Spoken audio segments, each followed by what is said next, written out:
Okay, we are here with Jhonoven, the Samoan Savage, Pati, getting it done this past weekend over at the Ring of Combat, securing himself a little title. Yeah, man. It was definitely an experience to go out there in Atlantic City and bring back the strap all the way back to Texas, man. It was pretty enjoyable, man. Okay, you got the win over a previously undefeated Joe Pyfer, I believe his name was. Strong kid, big guy for the weight class, 90% finishing rate, and you go in, you finish him, you put him to sleep, and you silence the crowd, man. How'd that feel? Man, honestly, man, I've never met a crowd like I have out in New Jersey, man. I'll tell you this much: New Jersey fans are the most loyal fans I've ever seen. Because even after I put them to sleep, they were seeing the crowd. They were like, "You effing suck! You still effing suck!" And I was like, "Jesus, man!" He's like, usually you go to somebody else's hometown and you beat them. The fans are like, "Oh yeah, we're with you now," but they stayed a ship with their boy, and they're loyal fans, man. But it felt great, man. It felt great to be the villain. It felt great to go in there and do what we needed to do. Okay, now going in. Now I talked about this fight on my show. We just we're getting ready to release episode 34, and I was talking about you because during the first round, this guy puts you on your butt. So you're on your back or your butt through the entire first round. Yeah. And you're smiling and laughing. I'm like, oh man, does this guy not know this is a title fight? What's going on? And then come out in the second round and you just you did what you needed to do and got it done. So was that the game plan going into this fight? Just let the wrestler be the wrestler in the first round and then, take advantage of that come the second? So our game plan for this fight specifically, we knew that he was a wrestler. Joe claimed that he was a striker. And if you watch any of his documentaries and any of the videos that are all out on YouTube and out on these things, he's got a lot of videos. It shows that he's a striker. And a lot of guys, they try to display themselves in the game as strikers until they face a striker. And we knew that he would go back to what he's comfortable with, which is wrestling. He has a wrestling background. And we just knew that if we overcame that pace and if our cardio was right, and I was in positions where, if you don't really follow MMA, you may have thought that I was in danger, but Joe never put me in danger. He wasn't attacking my neck. He wasn't attacking my arms. He wasn't putting any threatening things on me that my teammates don't put on me all the time. So I didn't feel threatened. I knew that I was in bad positions, but I wasn't anywhere where I knew he would end the fight, even with his punches, because my teammates hit way harder, man. Like I trained with guys that literally bust my face. Like I've taken way more damage in my camps than I have in my fights. Like I train with beasts. So I was laughing because I knew in my head, I told my wife, I was thinking about my wife when I was on the ground. I was like, she's at home yelling at the screen, "Get your ass up, get your ass up." So that's honestly why I was laughing, because that's all I was thinking. Like she was like, "Get up, get up." So I was just building myself up on the cage, getting up. And I knew that I could feel his body withering after each takedown. He slowly started to give in to knowing that if this wasn't going to work, if I wasn't going away, it was done for him. Yeah, like I said, a pretty strong kid. And I was actually surprised at how aggressive he was with the wrestling. With this being a title fight, you put that kind of output, you got to keep that pace up for, 4 or 5 rounds. Exactly. Wrestlers, people don't understand, man. Wrestling, it takes a lot of juice. It takes a lot of juice, and you got to be a different kind of animal. I've been blessed to get to train with a lot of great high level wrestlers, and I went up to Elevation a couple of months ago, earlier this year, and I got to see some great wrestlers, up there, Curtis Blades and Justin Gaethje and Lavelle Simpson and guys like that. These guys are their wrestling pace is crazy, but even them, they say it. Wrestling, there's no better way to put this. I don't want to say this, but there's no better way to put this. Wrestling is a bitch. Like it will take it out of you. It will let you know. And these guys, these are top level wrestlers up in up in elevation in Denver, and they don't even like wrestling. They're like, yeah, let's just stand and bang, bro. Like, it takes a lot out of you, man. And if you're not ready for that pace, I don't care how great in shape you are. You saw Joe; he had an 8-pack. He looked like freaking Arnold Schwarzenegger. I was about to fight, man, and he gassed. He gassed. So, yeah, man, I agree with you. It takes a lot to wrestle, man. Okay, and with this fight in the rearview mirror, okay, you're on a 2-fight win streak headed into 2020. Yes, okay, sir. you're also a champion. Yeah. Okay, so now let's just say it's a perfect world, and the Samoan Savage gets to call his shot. What does 2020 look like for you? Well, I'm not gonna put everything out there, but I'll tell.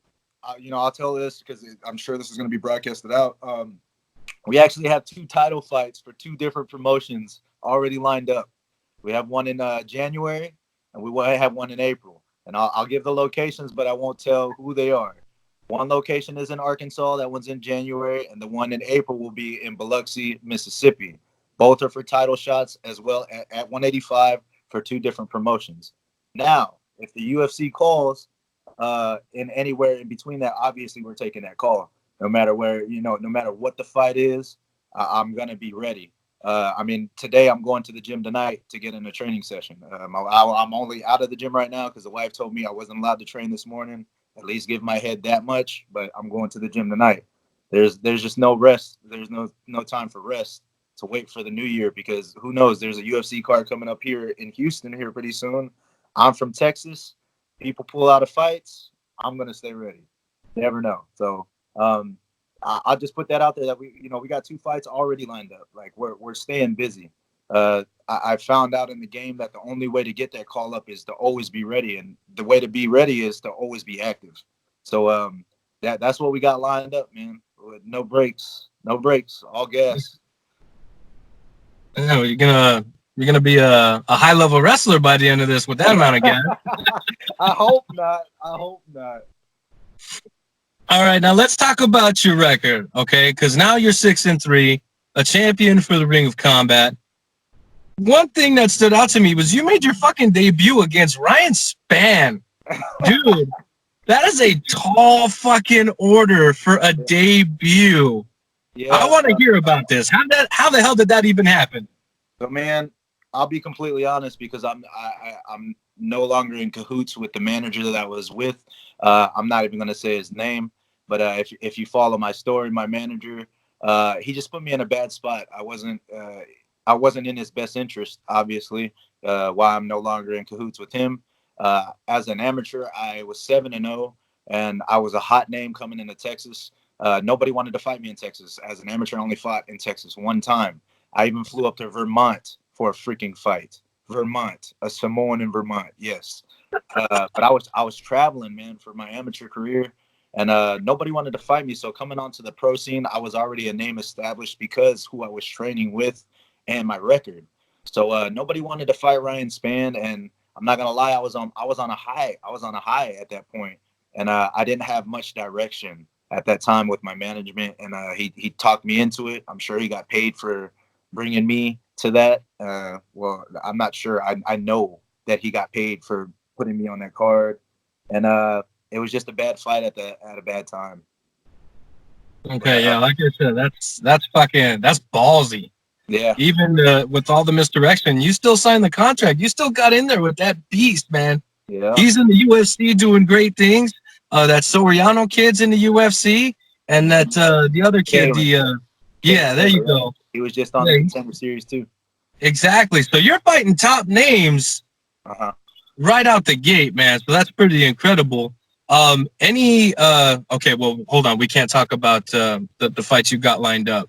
So let me go ahead and switch gears then. Let's talk about your fighting style, because every single fight you win, you finish. Yes. Okay. But this was your first submission. How did this play out? Can you walk us through the finishing sequence? So whenever I had started putting a flurry on Joe, like I said, in the first round, I felt him wilter. And if you don't really follow the sport, you won't understand the end of the first round. If you really, really watch that first round, at the end of it, when he had threw like a flurry of punches at the end, and the crowd went crazy. When we got to the corner, my coach said, "You did it, didn't you?" I was like, "Yep." I was like, I lured him in to let him think that he could win in the striking exchange at the last 10 seconds because I knew how much time I had left. So all I did was cover. If you watch, I covered and I walked forward to let him build that confidence in the striking. So he would stay up with me. You know what I mean? I needed him to build some kind of confidence to be like, oh man, I can knock this guy out.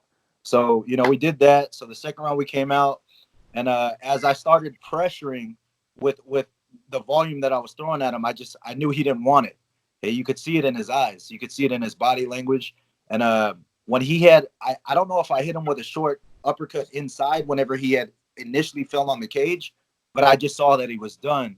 And I'm not gonna lie, at that point I was just like, just go for the finish. I saw his neck, and after the uppercut, my hand was already there for the guillotine. So really, I just pulled it up. And what was I thinking about it? Yeah, I was thinking about the knockout, but at the same time, it felt better to put him to sleep in a submission because that's his game. That's his game. And that's what blows my mind when they call them body bags. I was like, he's not really knocking people out. You know what I mean? Like that's kind of my art. But I was like, it didn't register to me how great it was until I watched the video. I didn't even know I put him to sleep. I didn't know. I had no idea. So it felt great to get a submission win, to solidify and let people know, the wrestlers, that they're not safe whether we're on the ground or whether we're standing up. People think I don't train the ground, man. I have a wrestling background, and supposedly I'm a sandbagger in jiu-jitsu because I always miss promotions with my coaches. So I'm just a blue belt, but hey, so is John Jones. Yes, he is. I'm glad you brought that up because he's the best on the planet, at least in one guy's opinion. Yeah. So you guys are on the same level there. Now, I need to ask you, because I love the nickname. Where the hell did you get it? My coaches and my teammates. So Lavelle, I don't know if much people know Lavelle Simpson, but that's one of my teammates. He's actually fighting for Fury here coming up in Humble, Texas, the night before Jeff fights. So I got my teammate Lavelle fighting on Friday, and then Jeff is fighting Mike Perry on Saturday. So it's going to be a bonkers weekend, man. But Lavelle, one day we were in the gym, and Lavelle he's always joking, like at the end of practice and stuff, and he was like, man, you're a savage, man. You're a savage. And he was like, and you're Samoan. I was like, so you're the Samoan Savage. And ever since then, that's usually how the best ones come out, man. Ever since then, it just stuck. I don't even know if Lavelle remembers it, but bro, I took it. I was like, man, that's dope. I was like, Samoan Savage, and I told Kasib because Kasib was there. I was like, Samoan Savage, it is. So I was like, that's the nickname. So I just rolled with it, man. Yeah, I think that's usually how the best ones come out, when you're just kicking back and not really like thinking about like, what should I call myself? Right. When shit like that happens, that's how I think the best ones come. Absolutely. Okay, so let's talk about your teammates, because you guys got a very busy schedule. You were just talking about Jeff and Perry. Whoo! You want to talk about a good fight? Yeah, right. Right there. That's going to be a good one, man. I'm really excited for that one. So how are these guys helping you shape your career going forward? I mean, the easiest way to say that is just look at their success rate.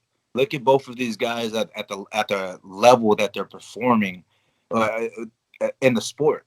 Lavelle is fighting on huge cards. Lavelle is fighting on LFA. He's fighting on all these cards out in Denver. He's fighting on like the world platform right underneath the UFC. And then look at Jeff. Jeff is rising in the ranks. He's a number 15 ranked in the world, which is only for a small period of time. Jeff will be the 170 UFC champion. Like he will be. And just when you look at those guys' resumes and the things that they're doing now, that's why I'm successful. And not only because of them, because there's so many more of my teammates that are just doing great things that are involved in this that people don't know yet, but they will know. And that's why I'm successful. I tell my teammates all the time, we don't get these belts without you guys, the guys that, people might not know right now. Because like I said, that fight lasted a total of 7 minutes. 7 minutes was my fight. Bro, you know how many 7 minutes I put into the gym with my teammates throughout that camp, bro? How many? Only 7 minutes? Come on, man. Like, I owe that all to my team, man. It's all my team. So you just look at the resume of the guys that I'm training with. That's why I'm successful, man, because of them. Absolutely. I believe that, man. You got some killers in that gym, and you got some guys coming up too. So yeah. I'm stoked for the gym's future. Now, we've come to the point in the interview where I want to give you as much time as you'd like to thank anybody you would like to thank that got you to your career up until this point. Take as long as you want. The floor is yours. First and foremost, man, I just want to give God all the glory, man. If it wasn't for God for holding everything together in my life, I don't know where I would be. So first and foremost, he gets the first shout out and the biggest shout out. Secondly, I just like to thank my wife and my daughter and my family, my mom and my dad, my brother, my sister, my mother-in-law, and all of my family. That includes my teammates and all of y'all, my coach Crew Kasib, my coach Salvador Guerrero, my coach Chadrick Turner, all my teammates, Ernest Singleton, BJ Miller, Zacharias Johnson, Jeff Neal, Lavelle Simpson, Chris Wright, Jeremy, CJ, Jody, all you guys at the gym. There's so many of you guys. I'm not going to name all you guys. Special shout out to all my sponsors. I already put you guys on my page. You guys know who you guys are. Ferris Fight Company, Enlisted 9 for Colton Smith, TFW out in Harker Heights, Maximize Potential, Herbalife, Miss Irma, Smart Nutrition, Rebel Wear, Island to Island. Am I missing anybody else? Matthew, that's my tattoo artist. If you guys need any of that stuff, y'all seen my tats. All the guys that do all that stuff, my tattoo artist. My guy Abdul Serhani, Hunter Reynolds, Sentex Technologies, and that I'm pretty sure that's majority of my sponsors. Thank all of you guys for continuing to believe, even when it was hard. Obviously, yesterday I made on my video, I said, when I go through the losses, obviously I don't get hit up the way I get hit up now. I mean, within, bro, it wasn't even a full day, and I had over 800 notifications only on my Facebook. Only on my Facebook. That wasn't my Twitter and my Instagram. I didn't even want to count those. And I'm just clicking through these things, man. So the fact that people still believe and people see what I see, they're starting to get on board with me and they're seeing the vision that I see. It's just encouraging, man. It's very encouraging, and it's heartwarming to know that people still believe in me and people see where I'm going. And I'm glad for anybody to jump on that train, man. And I'm just happy that you took your time out, brother, to let me come on your show and let people know how great my team is. Because I'm nothing without my team. Nothing without them. I'm nothing without everything that's behind me. I'm nothing without it. So thank you, brother. Thank you guys so much for having me, man. Absolutely, man. It's been a pleasure. It's been fun. I don't know if there's something in the clouds or something, but the delay's been pretty bad, at least on my side. I don't know if I'm like moving around or whatever, but the message came through loud and clear, and I think that's what's most important. So I want to thank you for taking time out of your day. You just acquired a belt. You don't have to talk to a little guy like me. So nah, man, you're not little, man. You're not little. Well, I mean, I'm little, but yeah, man. But you know what I mean? I do this more for the fighters than I do for myself. So I appreciate you guys taking time out of your day. And, a lot of fighters do turn me down, because who the fuck am I? But, anybody that takes time out of their day to talk to me, man, I appreciate you guys for what you guys do. Without you, I don't do this. You know what I'm saying? So it's a two-way street, and I respect everything you guys do. So thanks for coming on the show. Congratulations on securing a title. You got 2 coming up in 2020. I'm excited, man. Thank you, brother. I appreciate you. Much love, man. All right, man. Thank you. You have yourself a good one, okay? I'll take later. All right, man. All right, brother.